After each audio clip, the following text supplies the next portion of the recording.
Hello नमस्ते everyone, म अनिलेजा फेरि पनि आइसकेको छु मेरो युट्युब च्यानलमा एउटा नयाँ भिडियो लिएर। यस भिडियोमा हामीले फेरि पनि सेन्ट्रोइडको एउटा प्रब्लम हेर्दैछौँ, तर यो चाहिँ हल्का डिफरेन्ट हुनेछ पुरानो भिडियो भन्दा। यसमा मसँग एउटा क्वेशन छ। यो क्वेशनमा के भनेको छ भने locate the centroid of shaded area by integration method. यदि हामीलाई कुनै regular geometrical shape like rectangle, triangle, circle, semi circle, trapezium यस्तो केही दिएको छ भने सिम्पली हामीले फर्मुला युज गरेर फाइन्ड गर्न सक्छौं। अथवा रेगुलर फिगरहरुको, रेगुलर ज्योमेट्रिक फिगरहरुको कम्पोजिट फिगर पनि दिएको छ भने हामीले फर्मुला युज गरेर फाइन्ड गर्न सक्छौं। तर यसमा हामीले त्यसरी डाइरेक्ट फर्मुला युज गर्न मिल्दैन।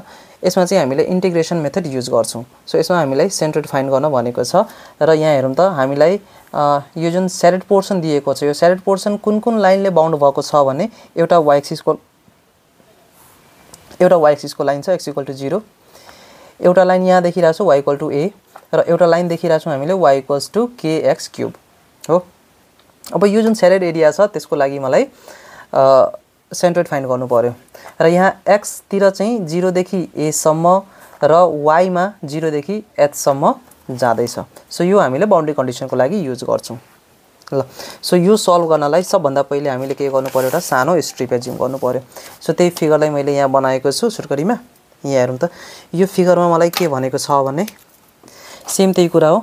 y मा 0 देखि h सम्म इन्क्रिज भयो, x मा 0 देखि a सम्म इन्क्रिज भयो। मैले एउटा सानो एलिमेन्टरी स्ट्रिप मैले एज्युम गरेको छु। त्यो एलिमेन्टरी स्ट्रिपको डिस्टेन्स चाहिँ y एक्सिस बाट यसको लेन्थ x छ र x एक्सिस बाट यसको सेन्ट्रोइडको यो जुन डिस्टेन्स छ त्यो डिस्टेन्स y छ। र यदि यसको सेन्ट्रोइडको डिस्टेन्स हामीले y एक्सिस बाट लिने हो भने चाहिँ ठ्याक्कै आधीमा आउँछ, because elementary strip is considered as a rectangular shape. So rectangular शेपको लागि ठ्याक्कै बीचमा छ भने x/2 आउँछ यो है। सो यो एलिमेन्टरी स्ट्रिपको लागि यो जुन सेन्ट्रोइड छ यो सेन्ट्रोइडको कोअर्डिनेट कति छ त x/2 अनि y। ल पहिला हामीले के गर्छौं, यो जुन सानो एलिमेन्टरी स्ट्रिप छ त्यसको एरिया फाइन्ड गर्छौं। त्यसपछि हामीले होल फिगरको लागि एरिया फाइन्ड गर्छौं। त्यसको लागि हामीले त्यो एलिमेन्टरी स्ट्रिपको एरियालाई इन्टिग्रेट गर्नु पर्यो र त्यसपछि हामीले प्रिन्सिपल अफ मोमेन्ट युज गर्छौं र x बार र y बार फाइन्ड गर्छौं। अब ढिलो नगरिकन हामी सुरु गरिहालौं। सो सबभन्दा पहिले हामीले यहाँ हेर्नुपर्छ boundary condition.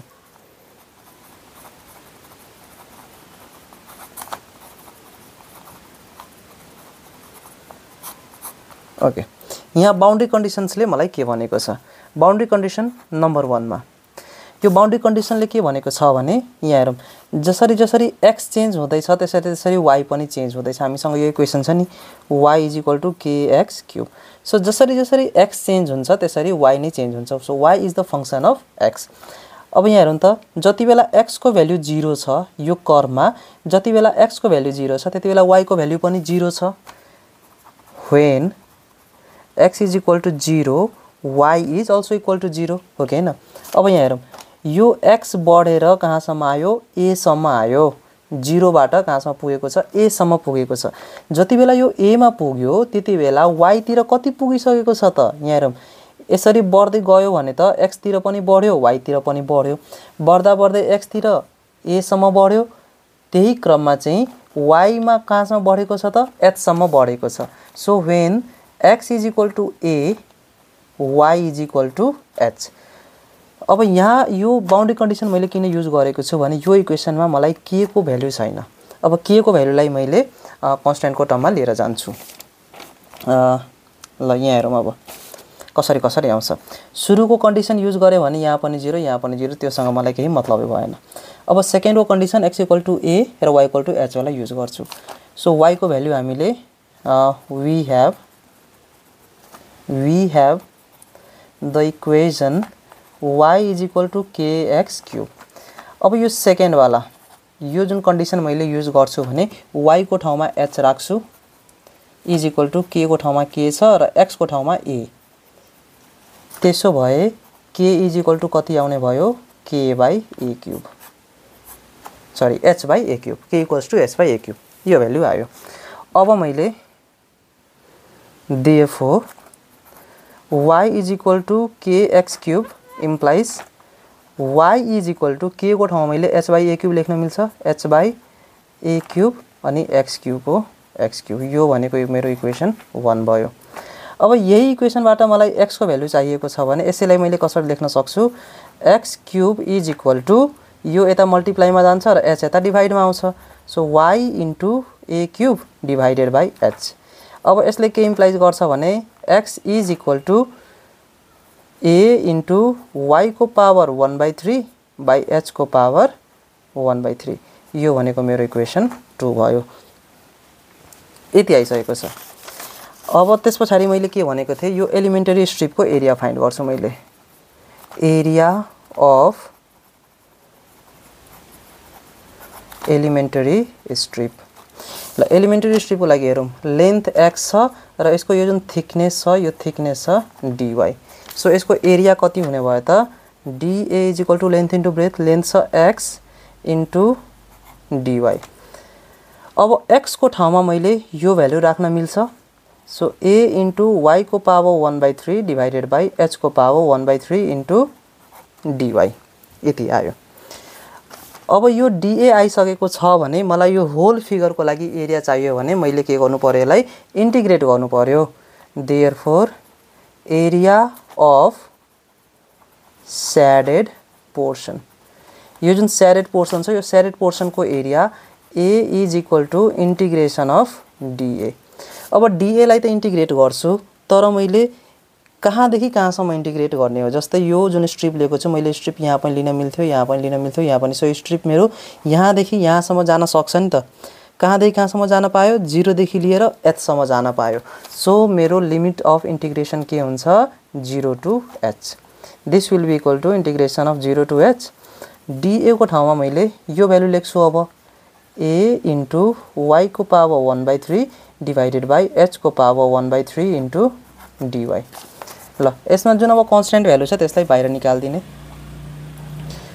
a by h को power 1/3 integration 0 to h y को पावर 1/3 इन्टु dy। इन्टिग्रेसन मलाई थाहा छ y को पावर n छ भने इन्टिग्रेट गर्दा y को power n+1 divided by n+1 हुन्छ। Therefore a is equal to a by h को पावर 1/3 y 1/3 + 1 1/3 + 1 र 0 देखि h सम्म गयो। This will be equal to a h को पावर 1/3 y को power 4/3 divided by 4/3 0 to h। ल अब यसलाई सल्भ कसरी गर्छौं भने a is equal to a by upper limit minus lower limit हुन्छ यो कुरा त थाहा छ होला नि। So h 4/3। अब जहाँ जहाँ y छ त्यहाँ त्यहाँ मैले h राख्छु 4/3 माइनस यो त अब 0 हो 0 को पावर 4/3 तल के छ 4/3। सो यो 0 वाला टर्म हाम्रो 0 भइहाल्यो। यसलाई a बाई h को पावर 1/3 इन्टु h को पावर 4/3 बाई 4/3। सो यसलाई सल्भ गर्दै मलाई आन्सर कति आउँछ 3ah/4 आउँछ। Therefore area is equal to कति आयो 3ah/4। ल यति आएन। अब यो एरिया त मैले फाइन्ड गरिसके। अब मलाई चाहिएको छ y बार र x बार। त्यसको लागि मैले अब युज गर्नुपर्छ यहाँ principle of moment. Principle of मोमेन्टले के भनेको छ भने यदि हामीले यो पुरै शेडेड जुन कम्प्लिट एरिया छ होल एरिया छ त्यसको लागि यदि मैले मोमेन्ट अफ एरिया निकाल्छु भने that will be equal to the summation of moment of area given by all the strips. यो कम्प्लिट फिगरले कम्प्लिट फिगरको एरियाले जति मोमेन्ट दिन्छ नि that will be equal to the summation of the moment of all the elementary strips. जति पनि यहाँ एलिमेन्टरी स्ट्रिप हुन्छ त्यो सबैको मोमेन्टको समेसन बराबर कम्प्लिट फिगरको मोमेन्ट हुन्छ। सो हामीले अब के लेख्न सक्छौं यहाँ taking moment about x-axis and applying the principle of moment। ल यदि मानौ यो फिगरको सेन्ट्रोइड यहाँ छ भने x एक्सिस को अबाउटमा यो डिस्टेन्स कति हुन्छ मेरो y बार हुन्छ हैन। यो डिस्टेन्स हुन्छ एक्स बार र यो डिस्टेन्स कति हुन्छ वाई बार र एक्स एक्सिसको अबाउटमा त मैले परपेन्डिकुलर डिस्टेन्स लिने हो सो वाई बार लिने हो मैले सो मैले के लेख्न सक्छु y bar into A is equal to integration of y into d A y into d A भनेको यो एलिमेन्टरी स्ट्रिपले दिने जुन मोमेन्ट छ त्यो सो सेन्ट्रोइड छ यसको वाई इन्टु यसको एरिया छ डिए तर इन्टिग्रेसन 0 देखि h सम्म गर्छौं हामीले अब फेरि यहाँ हेरौं इन्टिग्रेसन 0 टु h y लाई y छोड्दिने dA भनेको कति थियो मेरो dA भनेको यहाँ अघि हामीले फाइन्ड गरेका थियौं a इन्टु y को पावर 1/3 डिवाइडेड बाइ h को पावर 1/3 इन्टु dy यति थियो है अब यसलाई मैले सल्भ गर्नु पर्यो सो यसलाई सल्भ गर्दा मैले के गर्छु त जुन बाहिर निस्किने वाला छ जस्तै यो a र h वाला टर्म यो हाम्रो बाहिर आउँछ y लाई मात्र हामीले इन्टिग्रेट गर्छौं सो a बाइ h को power 1/3 integration 0 to h y into y को power 1/3 dy. This will be equal to a by h को power 1/3 0 to h y को power हेरौं त 1 plus 1/3 गर्दा कति आउँछ 4/3 आउँछ ल यसलाई अब इन्टिग्रेट गर्नु पर्यो so y bar into a is equal to a by h को पावर 1/3 र यसको इन्टिग्रेसन कति हुन्छ y 4/3 plus 1 4/3 plus 1 0 to h सम्म this will be equal to a h 1/3 into y को ठाउँमा h राख्ने 3 1 3 plus 4 7/3 divided by 7/3 minus 0 यो 0 कसरी आयो थाहा छ यहाँ 0 राखेर अघि जसरी गरेका थियौं ल अब यसलाई सल्भ गर्दा मेरो कति आउँछ a h स्क्वायर into 3/7 यति आयो अब मसँग के छ y bar into a is equal to a h square into 3/7 अघि मलाई a को भ्यालु कति आएको थियो 3ah/4 आएको थियो सो a को ठाउँमा मैले के राख्छु अब 3ah/4 राख्छु so y bar into 3ah/4 is equal to ah square into 3/7 अब के क्यान्सल हुन्छ a ले a जान्छ 3 ले 3 जान्छ h ले यो स्क्वायर जान्छ सो हामीसँग के यहाँ बाँकी हुने भयो त y bar is equal to 4h/7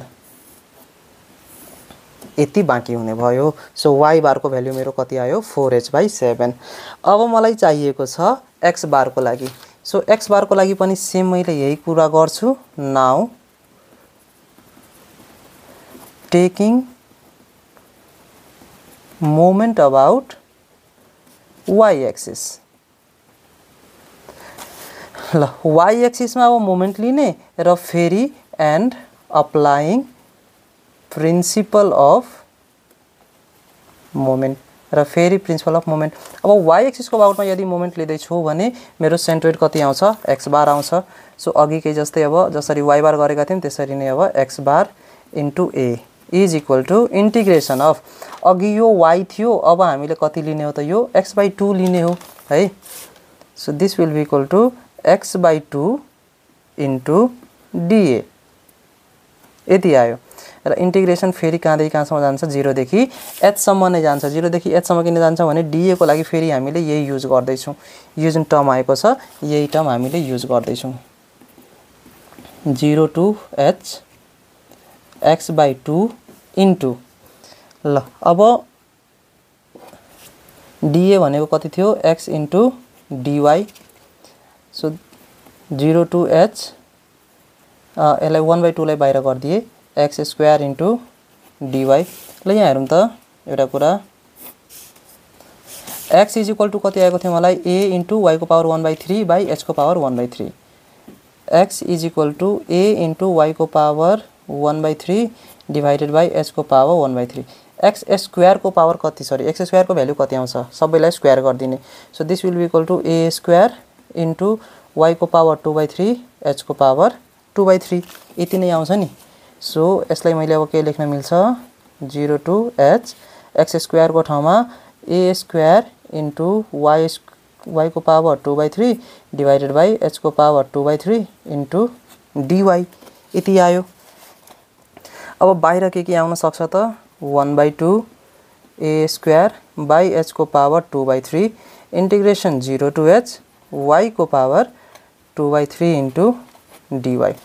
अब यसलाई नै सल्भ गरे भने मलाई आउँछ 1/2 into a square by h को पावर 2/3 इन्टु h को पावर 5/3 इन्टु 3/5। यसलाई चाहिँ सल्भ गर्ने मैले डाइरेक्ट ठान्दिएको छु। यसलाई इन्टिग्रेट गर्दा यसरी आउँछ र y लाई अब लिमिट अनुसार मैले y को ठाउँमा यहाँ h राखिदिएको छु। And this will be equal to 1/2 a square h into 3/5 यति आयो। ल अब यहाँ हेरौँ फेरि यसलाई सल्भ गर्दा x बार इन्टु a को भ्यालु कति थियो 3ah/4 फेरि त्यही पुट गर्छु 3ah/4 इज इक्वल टु कति आएको छ 1/2 a स्क्वायर h इन्टु 3/5। अब यसलाई सल्भ गरे भने x bar is equal to 2a/5 आयो। देयरफोर x बार र y बार कति आउने भयो त 2a/5 र 4h/7 यो भयो मेरो एन्सर सेन्ट्रोइड आयो। सो यसरी चाहिँ हामीले इन्टिग्रेसन मेथडबाट सल्भ गर्छौं है। सो यो प्रब्लम पनि सल्भ भइसकेको छ। म तपाईहरुलाई एउटा होमवर्क दिदैछु, यो होमवर्क तपाईहरुले आफैले ट्राई गर्नु होला। Determine centroid of the given figure. यहाँ मलाई इक्वेसन दिएको छ y = k * x - a को स्क्वायर। अब यहाँ डिस्टेन्सहरु मैले लिएको छु, यहाँ देखि यहाँसम्म x छ, यहाँ देखि यहाँसम्म y छ, थिकनेस यसको dx छ, यो बेस यसको a भयो, हाइट यसको b भयो। सो x मा चाहिँ 0 देखि a सम्म जाँदै छ, y मा 0 देखि b सम्म जाँदै छ। अब यसलाई सल्भ गर्ने यसरी नै यसको सेन्ट्रोइड पनि फाइन्ड गर्ने। पहिले एरिया फाइन्ड गर्ने। एलिमेन्टरी स्ट्रिपको लागि एरिया कति हुन्छ? एलिमेन्टरी स्ट्रिपको लागि यदि एरिया फाइन्ड गर्दा dA बराबर y * dx हुन्छ है। र यो k को भ्यालु त्यसरी नै बाउन्ड्री कन्डिसन युज गरेर हामीले फाइन्ड गर्छौं। सो k को भ्यालु त्यहाँबाट आइहाल्छ हामीलाई। त्यसपछि चाहिँ हामीले के गर्छौं? एरियाको लागि इन्टिग्रेसन अफ dA गर्छौं। इन्टिग्रेसन अफ dA गर्दा यहाँ हेरौँ त dx चेन्ज हुँदैछ नि। यो x चेन्ज हुँदैछ भने हामीले लिमिट 0 देखि a सम्म लिन्छौं। 0 देखि a सम्म लिने अनि 0 to a y * dx solve गर्छौं र y लाई राख्दैनौं, y लाई हामीले x को फर्ममा राख्छौं। यो k * x - a को स्क्वायर। अब यो k को भ्यालु कति आउँछ त्यो हामीलाई बाउन्ड्री कन्डिसनबाट थाहा हुन्छ। बाउन्ड्री कन्डिसन के हो यसको लागि त? जति बेला x को भ्यालु 0 छ त्यति बेला y को भ्यालु पनि यहाँ हेरौं, जति बेला x को भ्यालु 0 छ त्यति बेला y को भ्यालु यहाँ b हुन्छ। यो कुरा ध्यान दिने। जति बेला x 0 छ त्यति बेला y को भ्यालु के छ? b छ।